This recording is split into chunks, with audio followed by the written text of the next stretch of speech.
فرزند زہرا یہ حالات برے ہیں۔ کاشانۂ بصیرت ایک ایسا مکمل یوٹیوب چینل جس پر محروم بصارت کے لیے بالخصوص اور تمام افراد کے لیے بالعموم سینکڑوں کی تعداد میں اسلامی کتب دستیاب ہیں۔ لہذا گزارش ہے کہ آپ اپنی ذمہ داری نبھاتے ہوئے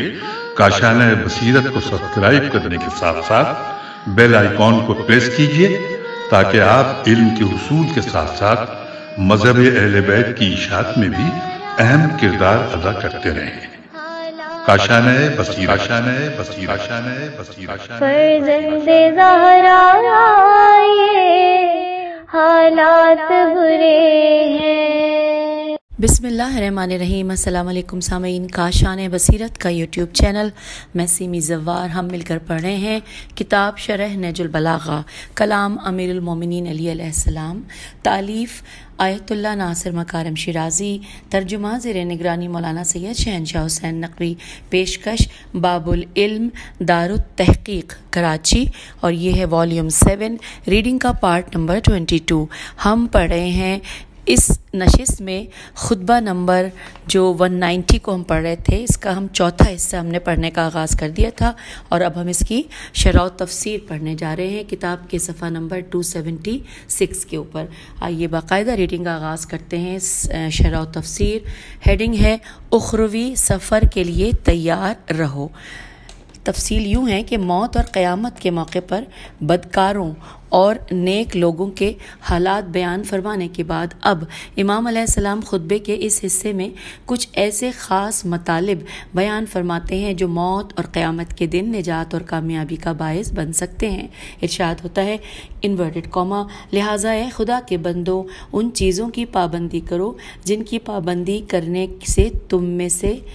کامیاب ہونے والا کامیاب اور انہیں ضائع و برباد کرنے سے غلط کار نقصان رسیدہ ہوگا، انورٹڈ کاما کلوز۔ ظاہر ہے کہ امام علیہ السلام کی یہ خوبصورت تعبیر تقوی اور عمل صالح کی طرف اشارہ ہے کہ جس کی رعایت کامیابی کا سبب اور اس سے رخ پھیرنا نقصان اور گھاٹے کا باعث ہے۔ قرآن مجید اس سلسلے میں فرماتا ہے انورٹڈ کاما سورہ نور کی آیت نمبر 52 انورٹڈ کاما، اور جو کوئی اللہ اور اس کے رسول صلی اللہ علیہ وآلہ وسلم کی اطاعت کرے اور اللہ سے ڈرے اور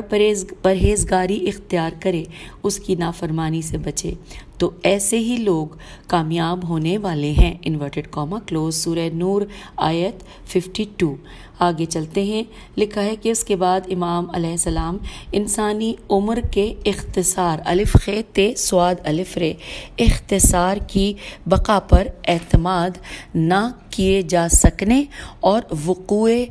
موت کے لمحے کے مبہم ہونے سے متعلق گفتگو فرماتے ہیں، اور سب کو نیک اعمال ذخیرہ کرنے میں جلدی کی دعوت دیتے ہیں، اور فرماتے ہیں انورٹڈ کاما موت آنے سے پہلے اعمال کا ذخیرہ مہیا کر لو، اس لیے کہ جن اعمال کو تم آگے بھیج چکے ہوگے انہی کے ہاتھوں میں تم گروی ہوگے، اور جو کارگزاریاں انجام دے چکے ہوگے انہی کا بدلہ پاؤ گے، انورٹڈ کاما کلوز۔ کتنی خوبصورت تعبیر ہے کہ آپ علیہ السلام نے سابقہ گناہوں کو گروی اور قرض سے تشبیہ دی ہے، گویا انسان کے گناہ ایک قرض کی صورت میں اس کی گردن پر آ جاتے ہیں اور اس کا پورا وجود رہن کے طور پر اس قرض کی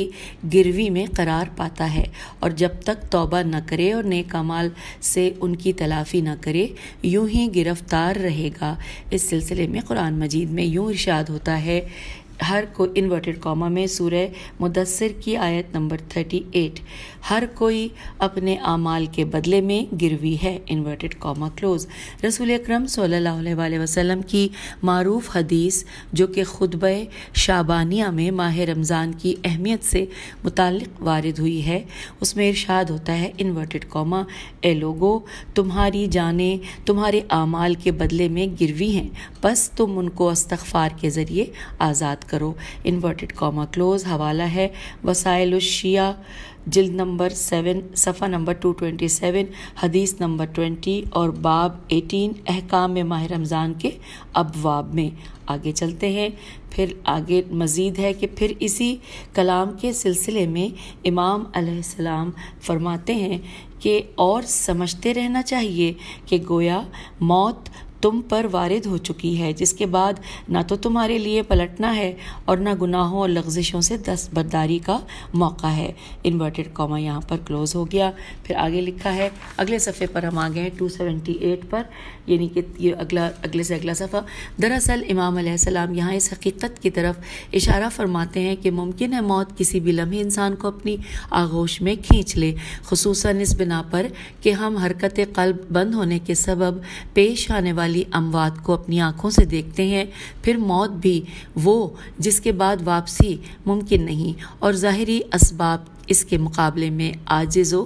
درماندہ ہیں۔ پھر امام علیہ السلام اس حصے کو ایک مختصر اور مفید دعا سے اختتام پذیر کرتے ہوئے فرماتے ہیں انورٹڈ کاما کہ خداوند عالم ہمیں اور تمہیں اپنی اور اپنے رسول صلی اللہ علیہ وآلہ وسلم کی اطاعت کی توفیق دے، اور اپنی رحمت کی فراوانیوں سے ہمیں اور تمہیں اپنے دامن عفو میں جگہ دے، انورٹڈ کاما کلوز۔ اب آ گیا ہے خطبہ نمبر 190 کا 5واں حصہ، عربی کا پیراگراف ہے۔ شروع کا لفظ اور آخر کا لفظ آپ کی سماعتوں کی نظر،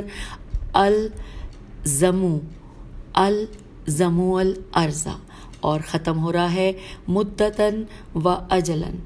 ترجمہ انورٹڈ کاما زمین سے چمٹے رہو، بلا و سختی کو برداشت کرتے رہو، اپنی زبان کی خواہشوں سے مغلوب ہو کر اپنے ہاتھوں اور تلواروں کو حرکت نہ دو، اور جن چیزوں میں اللہ نے جلدی نہیں کی ان میں جلدی نہ مچاؤ۔ بلا شبہ تم میں سے جو شخص اللہ اور اس کے رسول صلی اللہ علیہ وآلہ وسلم اور ان کی اہل بیت علیہم السلام کے حق کو پہچانتے ہوئے بستر پر بھی دم توڑے وہ شہید مرتا ہے، اور اس کا معاملہ اللہ کے ذمہ ہے، اور جس عمل خیر کی نیت اس نے کی ہے اس کے ثواب کا مستحق ہو جاتا ہے، اور اس کی یہ نیت تلوار سونتنے کے قائم مقام ہے۔ بے شک ہر چیز کی ایک مدت اور میعاد ہوا کرتی ہے، انورٹڈ کاما کلوز۔ شرح و تفسیر،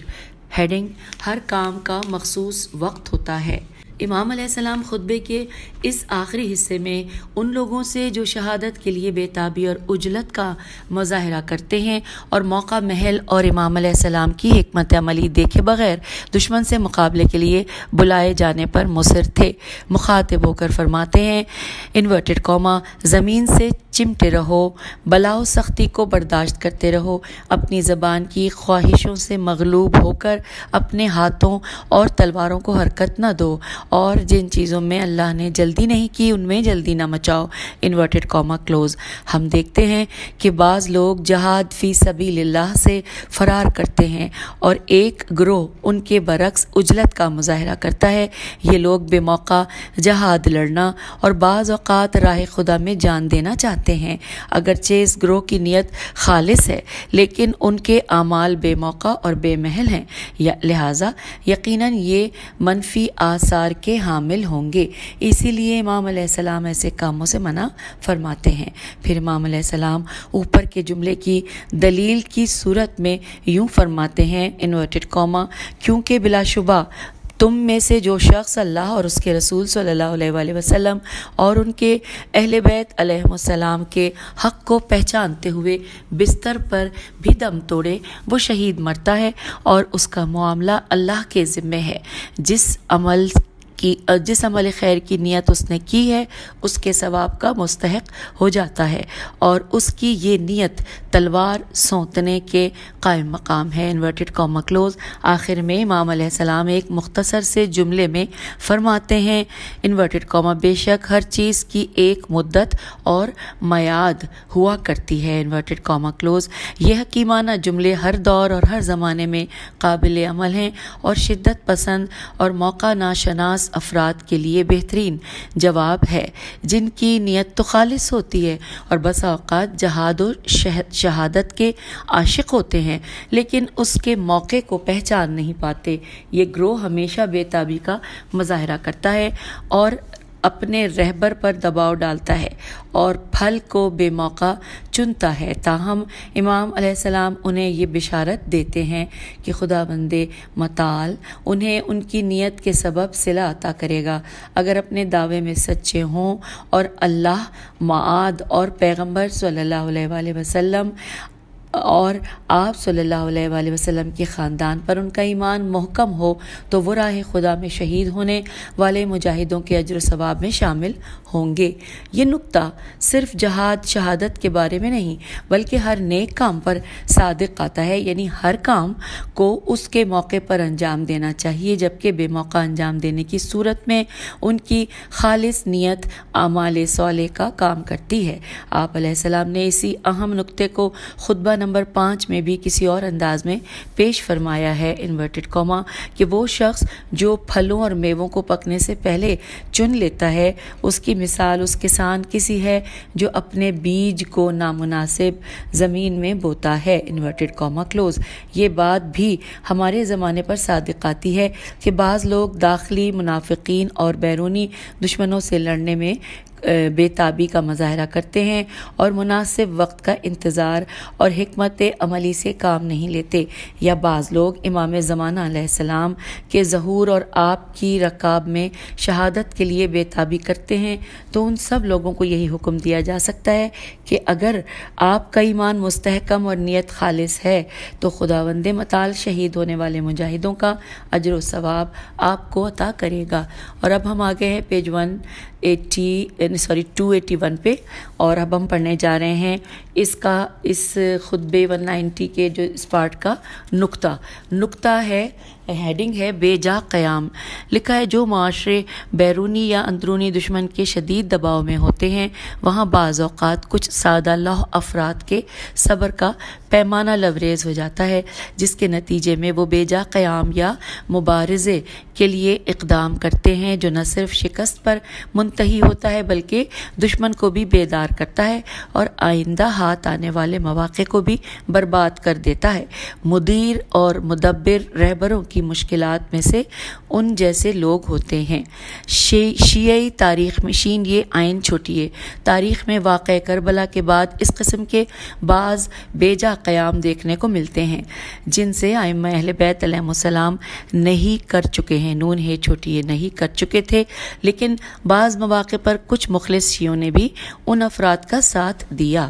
اصل بات یہ ہے کہ دشمن کی سرکوبی کے لیے مبارزہ و قیام میں بہت سی چیزوں کو ملحوظ رکھنا پڑتا ہے، اور مدیر و با تدبیر رہبروں کی یہی کوشش ہوتی ہے کہ تمام لازم شرائط فراہم ہو جائیں تاکہ قیام اپنے حتمی نتیجے پر منتہی ہو۔ اگر لوگ باریک مسائل کو دیکھتے ہیں تو وہ باریک ترین مسائل کو مرکوز رکھتے ہیں۔ اگر سادہ لوگ ابرو الف بے رے واو، الف کے اوپر فتح زبر ہے،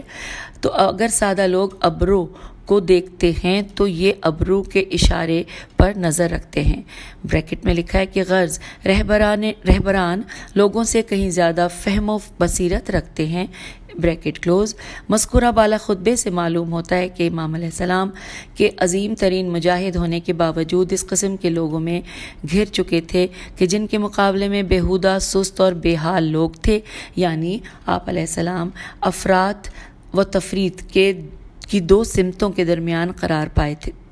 تھے۔ بعض اوقات شہیدوں کے مقام و منزلت سے متعلق آیات و روایات سننے کے بعد شہادت کا جذبہ و عشق انسان کے دل میں بھڑک اٹھتا ہے، لیکن اس خطبے میں امام علیہ السلام انہیں بہترین راہ کی نشاندہی کرتے ہوئے فرماتے ہیں، انورٹڈ کاما، دیکھو عجلت اور بے تابی کا مظاہرہ نہ کرو، کیونکہ ہر کام کا ایک خاص وقت ہوتا ہے۔ یہ بھی جان رکھو کہ اگر تم مومن و مخلص ہوگے تو خدا تمہیں وہی اجر و ثواب عطا کرے گا جو وہ اس کی راہ میں شہید ہونے والوں کو عطا کرتا ہے۔ Inverted comma close. یہاں پر ہم خطبہ 190 کو ہم نے مکمل کر لیا، اور اب ہم خطبہ 191 پڑھنے کے لیے پیج 283 پر آ گئے ہیں، اور جیسا کہ آپ کو معلوم ہے کہ ایک خطبے اور دوسرے خطبے کے درمیان ایک صفحہ عموماً خالی ہوتا ہے، تو پیج 282 خالی ہے۔ پیج 283 پر ہم پڑھنے جا رہے ہیں خطبہ 191۔ لکھا ہے آپ علیہ السلام کے خطبوں میں سے ایک خطبہ ہے، خطبے کی سند یہ ہے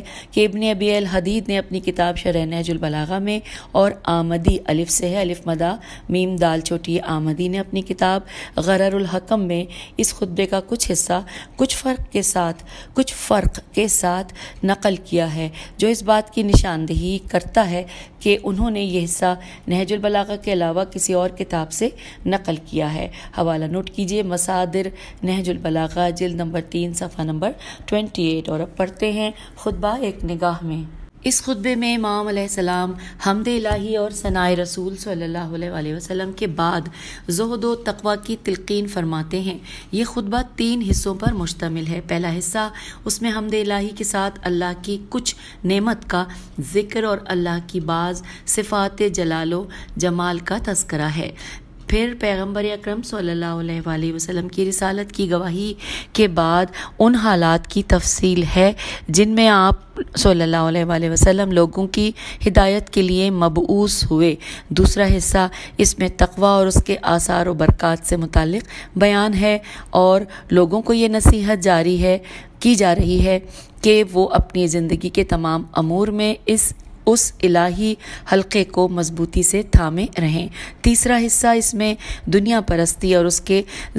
کی زیب و زینت پر فریفتہ ہونے سے خبردار کیا جا رہا ہے، اور پھر دنیا کا تعارف اور اس کے عیوب کی نشاندہی کی جا رہی ہے تاکہ سبھی بیدار ہو جائیں اور عبرت پکڑیں۔ اور اب ہم جا رہے ہیں پیج 284 پر۔ آئیے یہاں پر ہم پڑھنے جا رہے ہیں پہلا حصہ خطبے کا۔ اس کا جو پیراگراف ہے وہ عربی میں کہاں سے کہا تھا کہ اس کا پہلا اور آخری لفظ آپ کی سماعتوں کی نظر الحمدللہ الفاشی فی الخلقی، اور ختم ہو رہا ہے یہ افقال الرین۔ ترجمہ انورٹڈ کاما کہ تمام حمد اس اللہ کے لیے ہے جس کی حمد ہماگیر ہے، جس کا لشکر غالب اور عظمت و شان بلند ہے۔ میں اس کی پے در پے نعمتوں اور بلند پایا عظمتوں پر اس کی حمد و ثنا کرتا ہوں۔ اس کے حکم کا درجہ بلند ہے، چنانچہ اس نے گناہ گاروں سے درگزر کیا اور اس کا ہر فیصلہ عدل و انصاف پر مبنی ہے۔ وہ گزری ہوئی اور گزرنے والی باتوں کو جانتا ہے اور بغیر کسی کے نقش قدم پر چلے اور بغیر کسی کے سکھائے پڑھائے اور کسی بافہم صنعت گر کے نمونے اور مثال کی پیروی کیے بغیر اور بغیر لغزشوں سے دوچار ہوئے اور بغیر مشیروں کی جماعت کی موجودگی کے وہ اپنے علم و دانش سے مخلوقات کو ایجاد و اختراع کرنے والا ہے۔ اور میں گواہی دیتا ہوں کہ محمد صلی اللہ علیہ وآلہ وسلم اس کے بندے اور رسول ہیں، جنہیں اس وقت بھیجا کہ جب لوگ گمراہیوں میں چکر کاٹ رہے تھے اور حیرانیوں میں غلطاں و پیچاں تھے، ہلاکت و تباہی کی مہاریں انہیں کھینچ رہی تھیں اور زنگ و کدورت کے تالے ان کے دلوں پر لگے ہوئے تھے۔ Inverted comma close. اب پڑھتے ہیں شرح و تفسیر۔ ہیڈنگ ہے اللہ کی بے مثال تخلیق۔ لکھا ہے امام علیہ السلام اس خطبے کا، جو آپ علیہ السلام کے فصیح و بلیغ ترین خطبوں میں سے ہے، حمد خدا سے آغاز کرتے ہیں اور اللہ کے 3 اوصاف بیان کرتے ہوئے مولا فرماتے ہیں انورٹڈ کاما کہ تمام حمد اس اللہ کے لیے کہ جس کی حمد ہماگیر ہے، جس کا لشکر غالب اور عظمت و شان بلند ہے۔ Inverted comma close. پھر لکھا ہے یہاں پہ الفاشی فی الخلق حمدہ کی تعبیر جو کہ تمام مخلوقات پہ حمد الہی کی وسعت کا پتہ دیتی ہے۔ ممکن ہے اس نقطے کی طرف اشارہ ہو کہ تمام با ایمان قوموں کو چاہیے کہ اس کی حمد و ثنا کریں، یا پھر اس مطلب کی طرف اشارہ ہو کہ کائنات کی تمام مخلوقات خصوصاً اللہ کی نعمتیں زبان حال یا مقال سے اس کی حمد و ثنا کرتی ہیں۔ لشکر خدا کا غالب ہونا اس جہد سے ہے کہ نہ فقط فرشتے بلکہ تمام عالم اس کی سپاہ اور لشکر ہے، جس سے مقابلے کی کسی میں سکت اور طاقت نہیں، جیسا کہ قرآن میں ارشاد ہوتا ہے۔ ترجمہ ہم پڑھتے ہیں سورہ فتح آیت نمبر 8۔ یہاں پر ترجمہ نہیں دیا ہوا ہے، صرف لکھا ہے وَلِلَّهِ جُنُودُ السَّمَاوَاتِ وَالْأَرْضِ۔ پھر اس کے بعد لکھا ہے کہ جملہ جو مولا کے کلام کا کہ وَالْمُتَعَالِي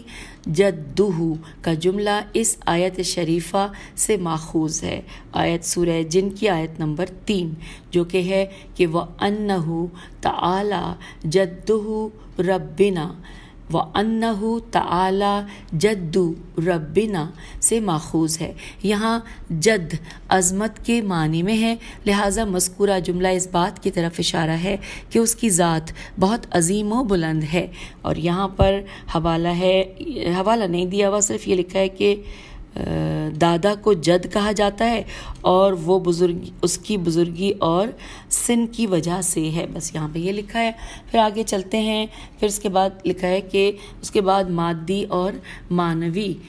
نعمتوں کا تذکرہ کرتے ہیں اور اس کی مسلسل اور لامتناہی نعمتوں، برکتوں اور فیوز کے مقابلے میں یوں اس کی حمد و ستائش فرماتے ہیں انورٹڈ کاما کہ میں اس کی پے در پے نعمتوں اور بلند پایہ عظمتوں پر اس کی حمد و ثنا کرتا ہوں، انورٹڈ کاما کلوز۔ اس بات کے پیش نظر کہ تو وام، تے واو الف میم، تے پہ پیش ہے، واو پہ حمزہ بھی ہے اور الف بھی ہے، تو وام، اور ساتھ ہی لکھا ہے تو ام، تے واو اور پھر الف پہ فتحہ اور پھر میم، ان دونوں کی اب میں نے آپ کو ہجے کر دی۔ لکھا ہے تو پھر یوں ہے کہ توام، تو ام کی جمع ہے،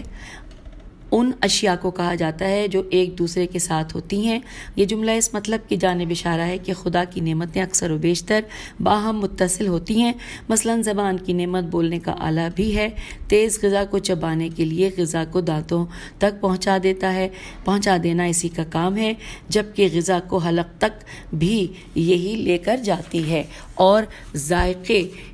بھی اسی کے ذریعے چکھے جاتے ہیں۔ اسی زبان کے ذریعے یہ پتہ لگایا جاتا ہے کہ کون سی غذا صحیح اور کون سی خراب ہے، اور اسی طرح دوسری بے شمار نعمتیں ہیں۔ شاعر نے اس مطلب کو کیا خوب نظم کیا ہے۔ سامعین، یہ پڑھتے ہوئے ہم پیج 286 پر آ گئے ہیں۔ یہ جو نظم ہے یہ فارسی میں ہے، لیکن اس کے بارے میں نیچے دیکھتے ہیں، اگر کچھ لکھا ہے تو ہم مل کر پڑھتے ہیں۔ یہاں پہ صرف یہ لکھا ہے کہ اللہ کا نعم کے مقابلے میں آنا ممکن ہے، صرف یہ لکھا ہے، اور یہ الف لام الف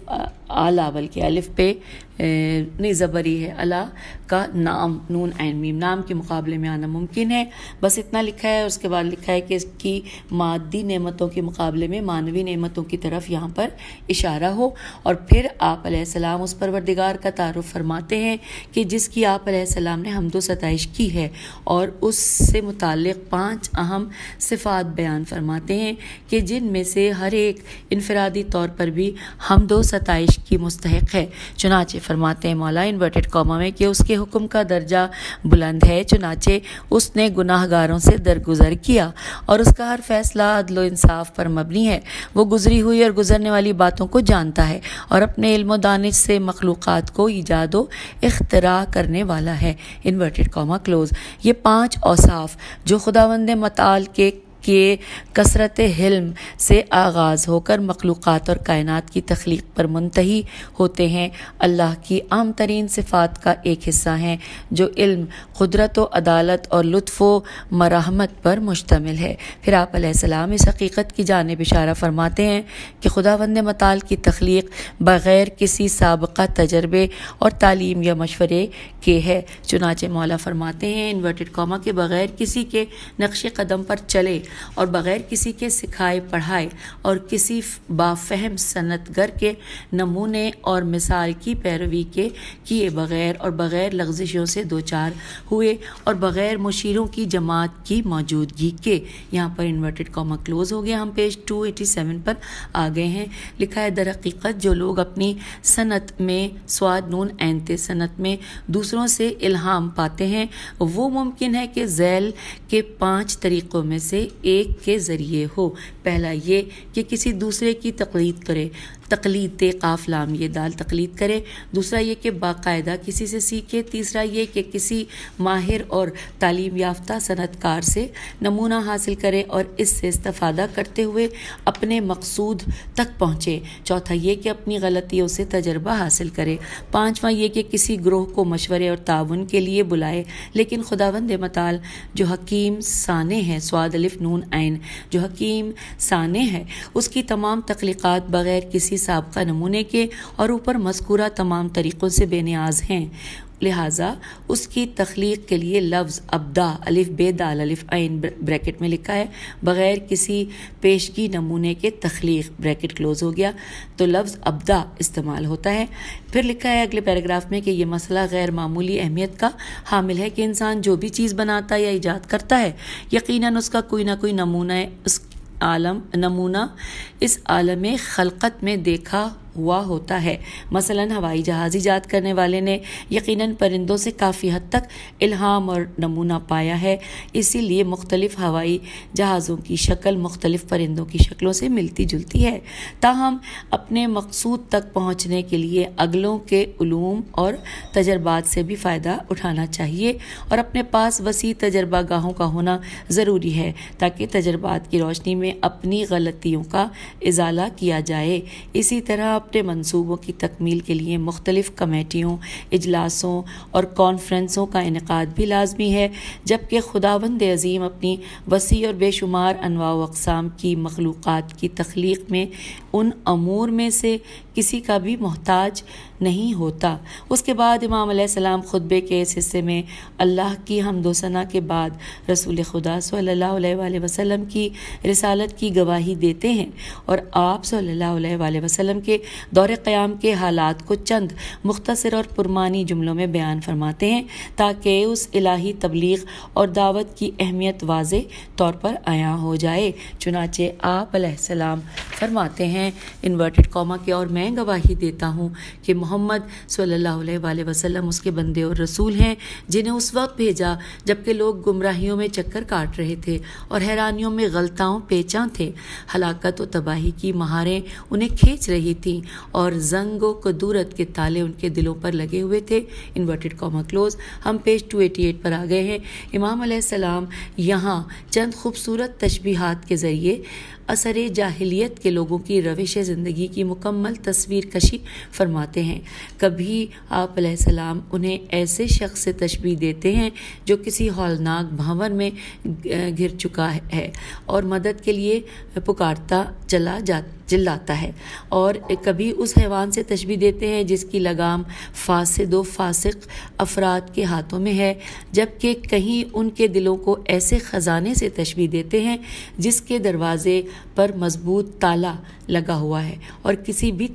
قسم کی علم و آگاہی اور فضیلت ان میں داخل نہیں ہو سکتی۔ واقعی جب تک انسان عصر جاہلیت کے لوگوں کے حالات زندگی سے متعلق فکری، سیاسی، اخلاقی، اعتقادی اور معاشرتی حوالے سے آگاہی حاصل نہیں کرے گا تب تک پیغمبر اسلام صلی اللہ علیہ وآلہ وسلم کی عظمت اور آپ صلی اللہ علیہ وآلہ وسلم کی تبلیغ سے واقف نہیں ہوگا۔ اسی لیے امام علیہ السلام نے نہج البلاغہ کے کئی خطبوں میں نہایت خوبصورت تعبیرات کے ساتھ اس دور کی روش زندگی کو آنے والی نسلوں کے لیے مجسم فرمایا ہے، جیسا کہ دوسرے خطبے میں مولا فرماتے ہیں جو کہ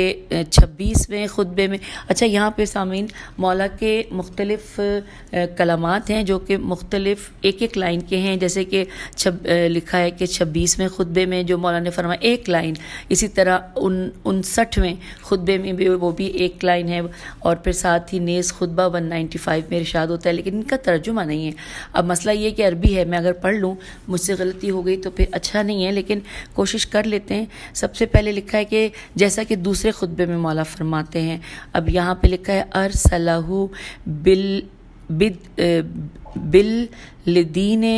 بالدین المشہور